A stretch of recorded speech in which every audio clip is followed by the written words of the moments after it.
Bonjour, Monsieur le Président, Monsieur le Directeur, Mesdames, Messieurs. Oui, c'est vrai que ça fait longtemps que je suis ministre de l'Agriculture. Et peut-être des fois trop pour certains, d'ailleurs. D'autres peuvent peut-être envisager ou me demander de poursuivre, je ne sais pas. Ça ne dépendra pas de moi, chacun fera son choix en 2017. Moi, aujourd'hui, je suis venu aussi faire un peu, pas un bilan, mais en tout cas une évaluation de ce qui a été fait. Avec deux, trois débats qui me semblent très importants pour la suite. Et la suite, je vous l'ai dit, il y a des élections l'an prochain, chacun fera ses choix. Je pense que la bio est un tournant. D'abord parce qu'elle s'est développée et elle se développe. Et qu'il va falloir qu'elle continue à le faire. Mais elle va être un tournant parce qu'au fur et à mesure qu'on se développe, il y a des risques de savoir vers quoi on va basculer, vers où on va aller. Se développer, c'est bien, mais structurer ce développement, lui donner son sens, garder des objectifs précis, je crois que c'est ça qui va être le défi des 10 ans qui viennent.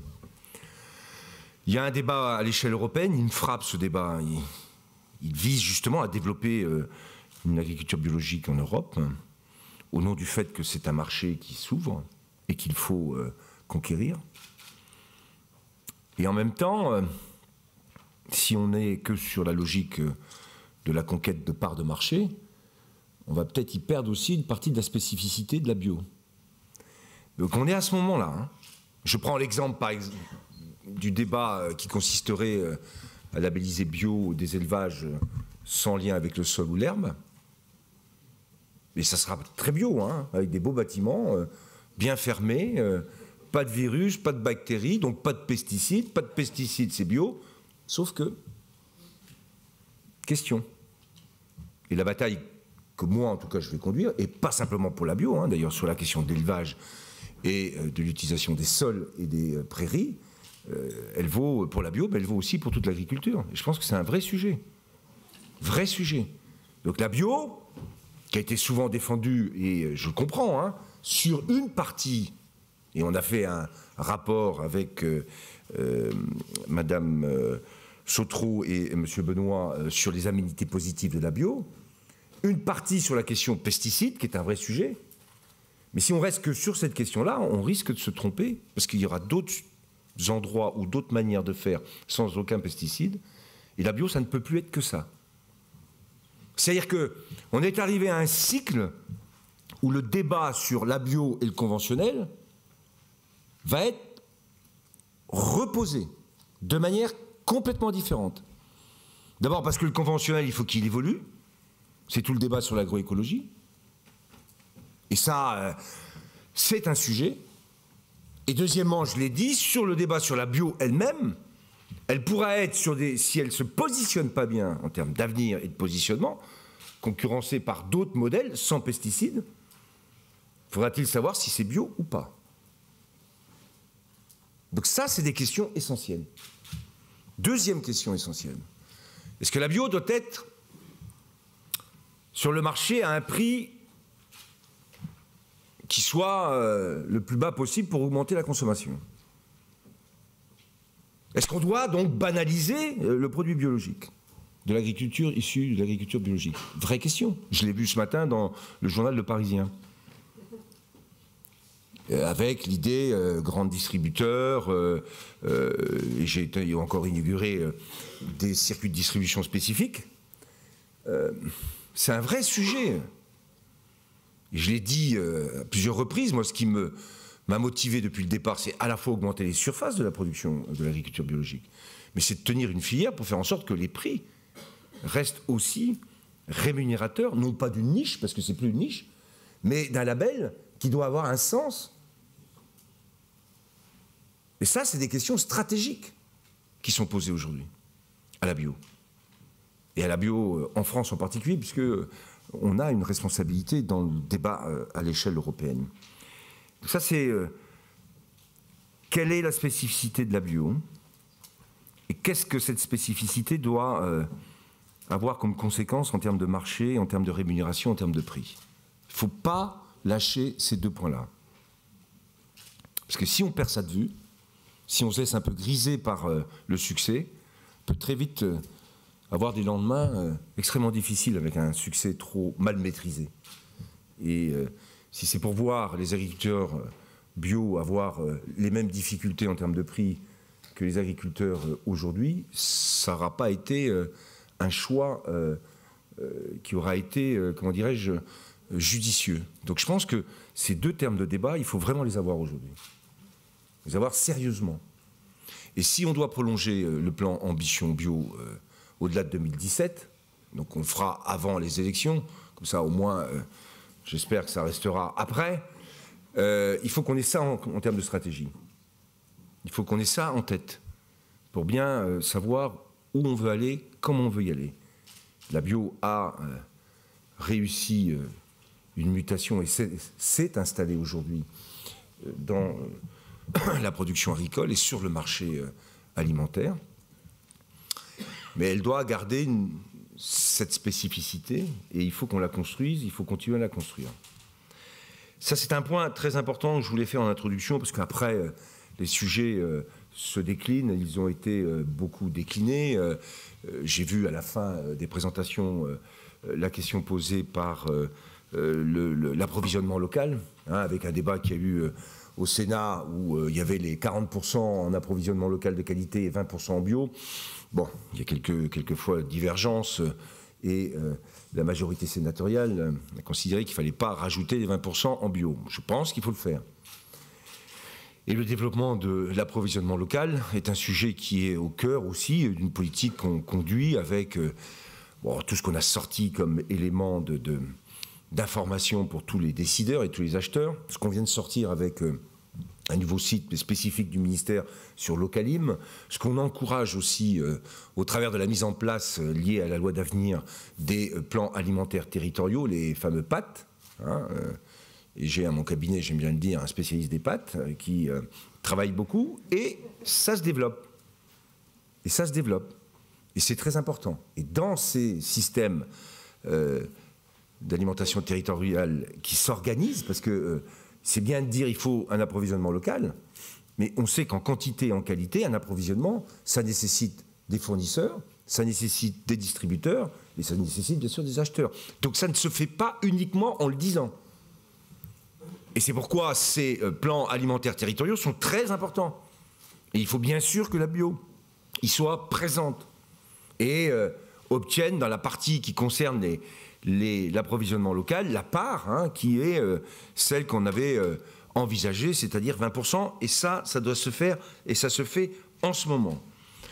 On a développer, vous le savez, avec le plan Ambition Bio, les surfaces, puisqu'on doit arriver maintenant à 1 600 000 hectares de SAU, plus 50% depuis 2012, très bien, je l'ai dit, c'est pas simplement des chiffres d'hectares qui comptent, c'est que ces hectares derrière permettent des conversions qui sont utiles et qui permettent à des exploitants agricoles, et il y en a beaucoup, qui ont fait des conversions bio parce qu'ils vont chercher aussi une rémunération plus élevée. J'en connais, et le département du Gers, cher ministre, cher Philippe, est un exemple. J'en connais beaucoup de ces conversions. Mais il faut qu'on continue à organiser tout ça. Ce n'est pas simplement une opportunité à un moment donné, parce qu'il y a une crise dans le secteur de l'élevage de manière générale, voire des céréales, qu'on fait une conversion bio. Il faut que cette conversion, elle s'inscrive dans la durée. Donc on peut avoir des chiffres très impressionnants en termes de conversion, et il y en a, et ça continue. En même temps, ça ne peut pas satisfaire l'objectif qui est le nôtre, qui est de véritablement, je l'ai dit, c'est les deux points de départ, de structurer l'ensemble de cette filière et la présence de la bio dans le débat économique et alimentaire français, européen et mondial. C'est bien sûr des transformateurs aussi, et ça c'est un point important, c'est 10 000 transformateurs, et ça doit avoir avec l'emploi qui est derrière, qui est un enjeu bien sûr spécifique. Et c'est 3 850 distributeurs. J'étais à Sablé pour inaugurer Copébio à Sablé, Biocop, il y a 10 jours, 15 jours, c'est ça. Première Copébio à Sablé, mais qui va marcher et j'en suis persuadé. Donc ce plan Ambition Bio, on va le poursuivre. Donc il faut qu'on ait comme ambition, pour le coup, de le préparer de telle manière qu'il soit présenté au prochain salon d'agriculture. Normalement, c'est bien avant, oui, c'est avant les élections, donc c'est à ce moment-là qu'il faut le faire. Donc, il faudra le préparer avec, bien sûr, le soin que j'évoquais tout à l'heure, à la fois sur la structuration, le positionnement, le cahier des charges, hein, qu'il faut qu'on garde bien en tête, et les objectifs de labellisation et de structuration de la filière dans son ensemble. Dans l'immédiat, on a à faire face, malgré le doublement des fonds FEADER et des crédits du MAF, à une enveloppe supplémentaire, puisqu'on avait des demandes non satisfaites. Donc, j'ai obtenu 50 millions d'euros supplémentaires pour les MAEC et la bio, pour justement satisfaire aux besoins immédiats de ce développement de l'agriculture biologique qu'on connaît en ce moment. On a aussi, bien sûr, pris soin d'augmenter les fonds CASDAR à destination de l'ITAB et de la FNAB, qui sont maintenant représentés comme des ONVAR.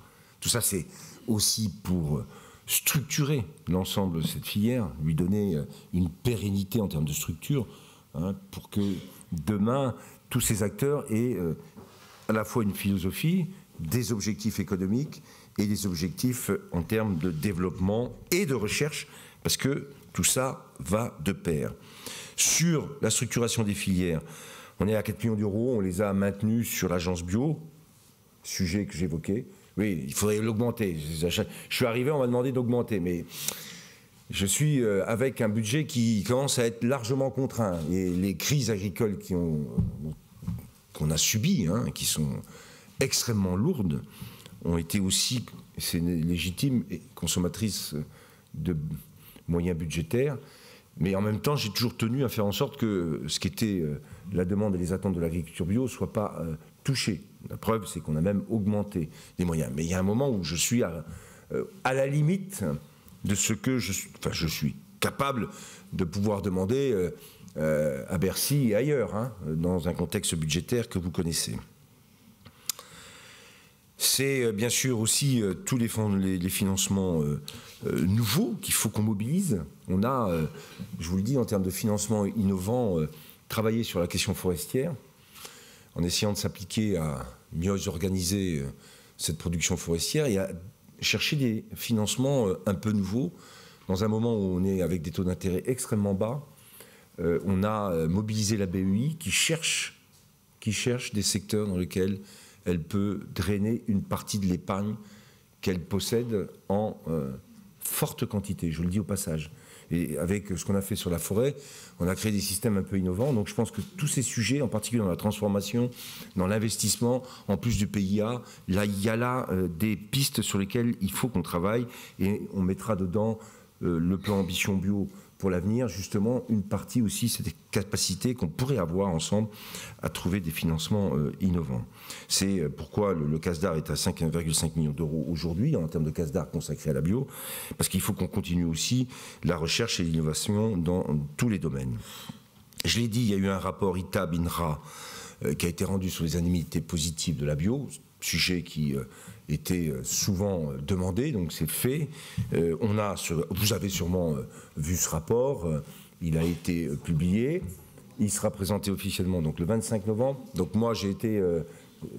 on me l'a présenté un peu avant, d'accord, mais on a fait un communiqué quand même.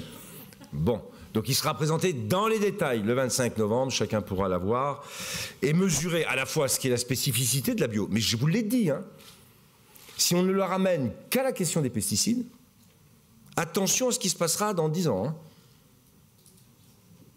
C'est vraiment un message fort. Je connais les débats par cœur. C'est pas pour autant qu'il faudrait que la bio revienne. Non. Mais si on considère que l'aménité positive de la bio est liée à la non-utilisation des pesticides, attention à ce qui peut se passer avec des évolutions et des innovations et des investissements qui sont en train de faire. C'est le débat européen aujourd'hui. Oui, ils vont nous faire de la bio en boîte. Mais oui, ben, mais non, il y en a certains, hein, mais non, le monde est là, hein, on n'est pas tout seul. Hein. Donc je dis ça parce que j'y suis extrêmement sensible. Et quand on m'a appelé du côté du Parlement européen, pour savoir quelle était la position de la France, en particulier sur le fait que pour la bio, je liais l'élevage au sol et aux prairies, j'ai dit, la France, ça sera le lien au sol et aux prairies. De la même manière, ça vaut pour la bio, mais ça vaut aussi d'ailleurs pour l'élevage allaitant français. On peut faire de l'élevage maintenant en feedlot, hein. Mais ça, c'est pas mon sujet, moi. Je veux qu'on continue à utiliser de l'espace. Je veux qu'il y ait un lien entre les ruminants et l'herbe. Et ça vaut, bien sûr, c'est un choix stratégique. L'agriculture verticale, comme on l'appelle, hein, elle commence. À New York, il y a des gens qui vont produire en maraîchage au 56e étage d'une tour. Ils vont tout fermer, ils vont mettre des LED, la lumière va être calculée pile poil, 24 heures durant, et ça sera bio, au sens où il n'y aura aucun pesticide. Bon, donc il faut qu'on anticipe tout ça, hein, parce que ça peut aller très vite sur ces questions. La formation, bien sûr, c'est un enjeu. L'enseignement agricole fait ses progrès, continue le travail. Je vous le dis au passage, les lycées agricoles, les exploitations de lycées agricoles qui sont quand même cette particularité ou cette spécificité de l'enseignement agricole, aujourd'hui sur 190 exploitations, il y en a 117 qui sont en bio. Hein. Donc on est au-delà des 50%. Et ça continue. Donc en termes expérimental ou d'apprentissage, la grande majorité des exploitations agricoles, des lycées agricoles, est aujourd'hui en agriculture biologique. Et le reste est en train de passer en agroécologie. Parce que c'est ça l'enjeu de demain. Je l'ai dit 10 fois, 20 fois, mais c'est pas toujours facile à faire comprendre, mais je pense que l'avenir, c'est le fait que l'environnement va être conçu comme un des éléments de la performance économique, et pas comme la contrainte qu'on a souvent voulu lui donner. Et ça fait partie des axes du travail que j'avais engagé. Et le 15 décembre, d'ailleurs, on fera un peu un point global de tout ce qu'on a engagé sur l'agroécologie et l'ambition bio. Bien sûr, tout sera mis en perspective, parce que je pense que ça mérite aussi d'avoir un peu de cohérence, d'autant qu'on aura passé la COP22 avec Marrakech, le stockage de carbone, les grands enjeux du 4 pour 1000, qui sont pour moi des enjeux extrêmement importants. C'est aussi les adaptations réglementaires. Alors, la loi d'avenir, on est arrivé aussi aux substances de base autorisées sur les produits non préoccupants qui avancent. Il y en a 12 aujourd'hui, donc on continuera à faire un travail qui permet d'ouvrir des alternatives. C'est la phytothérapie aussi en santé animale, du côté de l'ITAB, qu'on a promu. C'est les grands enjeux, je vous l'ai dit, liés à cette question des substitutions, hein, à la chimie, qui sont des enjeux spécifiques, que ce soit dans le biocontrôle ou que ce soit dans les préparations peu préoccupantes. On a fait des progrès sur ce sujet et on va continuer à en faire pour pouvoir aller dans ce sens-là, parce que c'est ce sens qui doit être l'objectif que nous avons à promouvoir dans les mois qui viennent. J'ai fait un peu évocation du débat européen. Bon, je sais que sur le débat européen, il n'y a pas que la question du lien au sol, hein, qui est posée. Il y a la question du contrôle annuel, ce que nous portons, nous, au niveau de la France, que d'autres ne souhaitent pas porter. Il y a la question aussi de la mixité, hein, bio, non bio, sur les mêmes exploitations. Vrai sujet. Là aussi, on veut développer la production, donc on ouvre des perspectives et des possibilités. Attention qu'à la fin, une fois qu'on a fait du mixte, où est la limite et la frontière?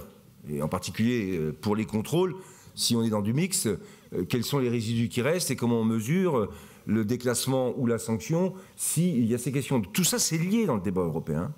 Mais ça pose le principe où comment dirais-je, les choix au niveau où je le disais en introduction, c'est qu'est-ce qu'on veut pour la bio de demain? Si on veut simplement une conquête de marché, bon, ben, faut y aller. Si on considère qu'on est sur un modèle qui doit garder une spécificité et qui doit avoir sa propre logique et sa propre dynamique, c'est autre chose. Mais ça commence aujourd'hui, hein, ça se tiraille. Et on voit bien que c'est dans ces moments-là, hein, que s'écrit l'histoire. Une fois que ça a basculé de l'autre côté, on n'y est plus. Donc là-dessus, moi, j'ai fait passer les messages au Parlement, je le ferai passer au Conseil. La France a une position qui est extrêmement claire, à la fois sur le contrôle annuel, à la fois, je vous l'ai dit, sur le lien au sol, à la fois sur les questions sanctions, pas sanctions, qui sont liées d'ailleurs, je l'ai dit aussi, aux questions de mixité ou pas mixité. Et puis, c'est des sujets qui sont extrêmement lourds, et on voit bien qu'on a des majorités, et encore, ou des minorités très fortes, hein, qui pèsent dans un sens ou dans l'autre. Et nous, il faut qu'on tienne la ligne que je viens d'évoquer.